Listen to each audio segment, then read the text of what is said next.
Howdy folks, welcome to Melanchthon Creek Farm. In this video I'll share some pictures of how and what I used to fill the raised beds with. We'll talk about the melon patch and we'll take a closer look inside the greenhouse. If this is your first time here, thanks for clicking on the video, and I invite you to go back and watch our first video that talks about how we got to this point. If you're returning back for this video, I'm glad you're back. I'd appreciate it if you'd subscribe to our channel and follow us along as we take our journey into being more self-sustainable. If you ain't already figured it out, voiceover ain't my calling.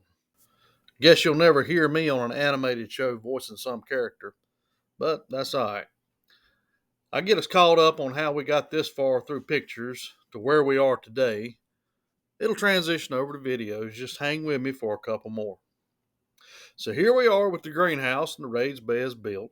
Now we're going to start filling them. With the beds around the greenhouse being about 2 foot deep, I didn't want to fill them completely with the dirt that I was going to be growing in. I had to take a lot of dirt, and I'm not sure how many trips I'd have had to take on my trailer to get that much dirt, but that really wasn't something I wanted to do. So what did I use? Well, I'm glad you asked. Wood. Specifically, wood from a red oak that fell several years back across our driveway in one of the weirdest weather events we'd seen in these parts in the month of February. And no, it didn't have anything to do with any winter weather. It was a tornado. And that was very unusual for us here in this central North Carolina for the month of February. So I had all this wood piled up from where I'd limbed that tree up, and it was in a pile behind the building, and it started already breaking down. And we'd been using it for the fire pit every once in a while, but I figured that'd be pretty good to fill up the bottom of the beds with.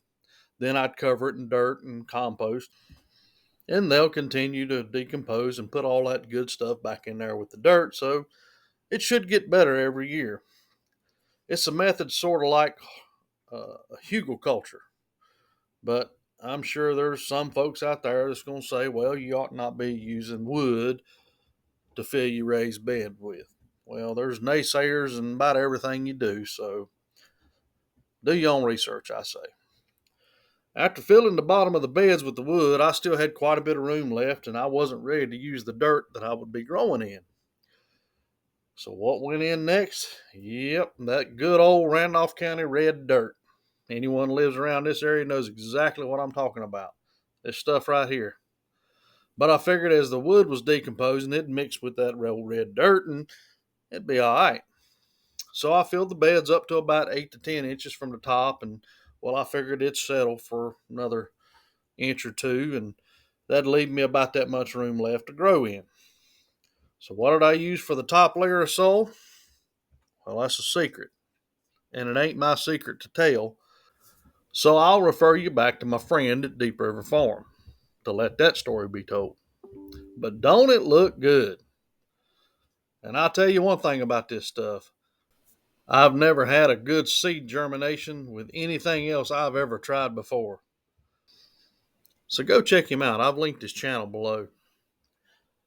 Now here I've laid out my long rows for my beans and my corn and okra.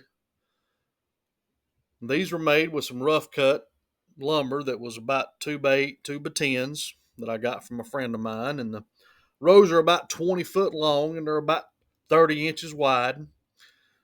I cut down some old tomato stakes and I drove them down on the outsides to hold everything in. Now next year I plan on adding another bore to the top of these, so we're going to make them a little bit deeper. And these two here are for my pole beans. I had some old 6 foot tall fencing that's been rolled up next to the woods for a long time, and that's what I decided to use to let the beans run on. Now I weaved some rebar through the fence and drove it down enough to where it felt tight. Now back to the greenhouse. I wanted something to put my pots and my tools and my other stuff on, so I framed out a couple tables out of 2x4s.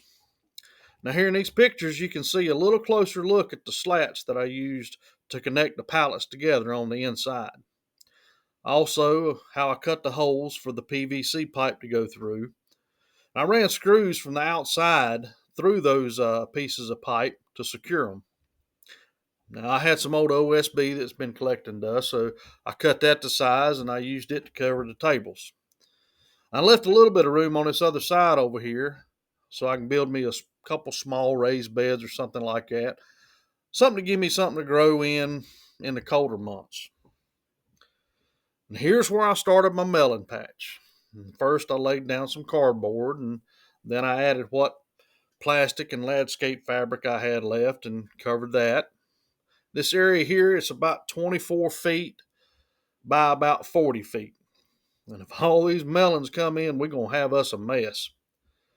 Next, I dug the holes where I would be planting. Now, I know what you're thinking. Holes. Why is he digging holes to plant melons? Well, like I said in the first video, we're trying some new things this year. Like with the raised beds and using greenhouses, I run across this fella that grew his melons using this method. Previously I'd plow the dirt and then I'd make me a big old mound and I'd put the seeds in the mounds. Well, this is kind of sort of like the same way, but instead of the mounds being above ground, the mounds are under the ground. I used to post hole diggers and I dug holes about 18 inches deep, left a little red dirt out there to mix in with the good stuff. Dropped a cup or so, 10, 10, 10. Then you start adding your water. Plenty of water. Get it all muddied up. Just keep repeating the process, adding your dirt in and you mixing your fertilizer up until you get your hole filled all the way up. A little bit of a mound on top because it's going to settle. Then there's where you put your seeds. I planted about 2 or 3 seeds per mound just to make sure I had a pretty good showing. Then it was off to the mulch yard. I was going to spread all that out and give something for the vines and the melons to grow on. Well, I guess that's enough for this video. Next time, we'll take a look at what started coming out of the dirt. I appreciate you watching. Please like, subscribe, share, and if I could be of any help to anyone, leave me a comment. I hope what I've shared today could help somebody out. Y'all take care.